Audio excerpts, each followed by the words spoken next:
Assalamualaikum warahmatullahi wabarakatuh. Perkenalkan, nama saya Maria Ulfa Agustin. Di sini saya akan mempresentasikan hasil belajar saya tentang pengembangan instrumen tes. Bagaimana sih cara mengembangkannya? Yang pertama, harus menentukan tujuan dari instrumen tes tersebut.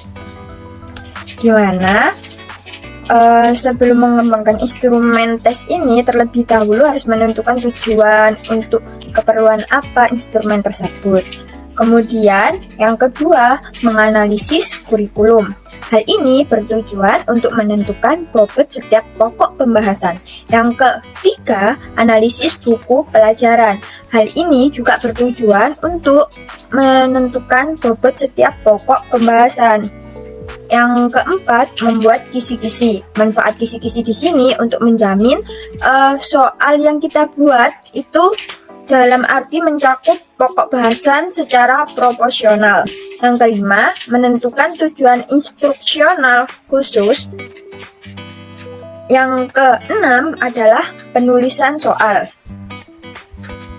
Selanjutnya yang ketujuh adalah telaah soal. Soal-soal yang dibuat masih mungkin terjadi kekurangan atau kekeliruan, makanya harus ditelaah terlebih dahulu. Terus yang keenam, ketujuh, kedelapan adalah reproduksi tes terbatas. Tes yang sudah jadi diperbanyak dengan jumlah yang cukup menurut sampel uji coba. Nah, selanjutnya yang ke-9 adalah uji coba tes.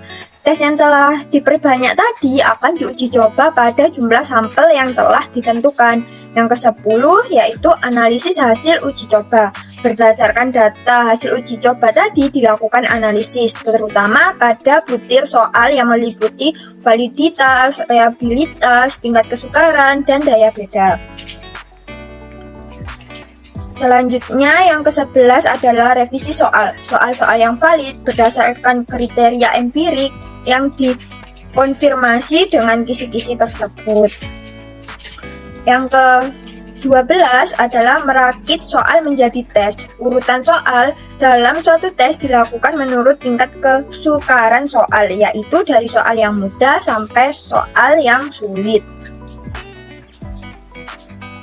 Nah, perlu diingat dalam penulisan soal, hal yang harus diperhatikan yaitu soal yang dibuat harus valid, dalam arti dapat mengukur tercapainya tidaknya suatu tujuan pembelajaran.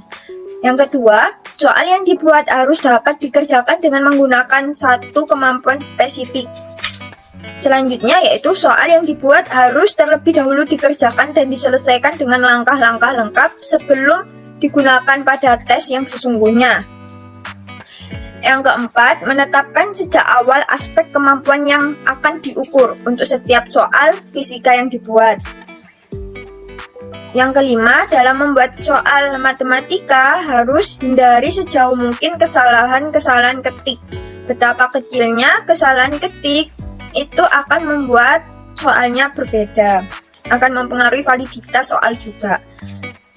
Yang terakhir, memberikan petunjuk mengerjakan soal secara lengkap dan jelas untuk setiap bentuk soal matematika maupun fisika dalam suatu tes.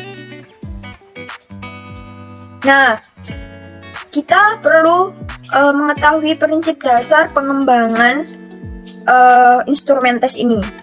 Pengembangan instrumen prinsip dasarnya yaitu tes harus dapat mengukur apa yang telah dipelajari dalam suatu proses pembelajaran yang sesuai dengan tujuan pembelajaran. Tes disusun dengan benar-benar mewakili materi yang dipelajari. Soal harus disesuaikan dengan aspek tingkat pembelajaran yang diharapkan. Yang terakhir, tes diselenggarakan sesuai dengan kebutuhan atau tujuan tes. Nah, salah satu contoh dari instrumen tes ini adalah instrumen soal seperti ini. Ada indikator, ada soal, terus kunci jawaban, terus kemampuan apa yang harus diukur, seperti itu.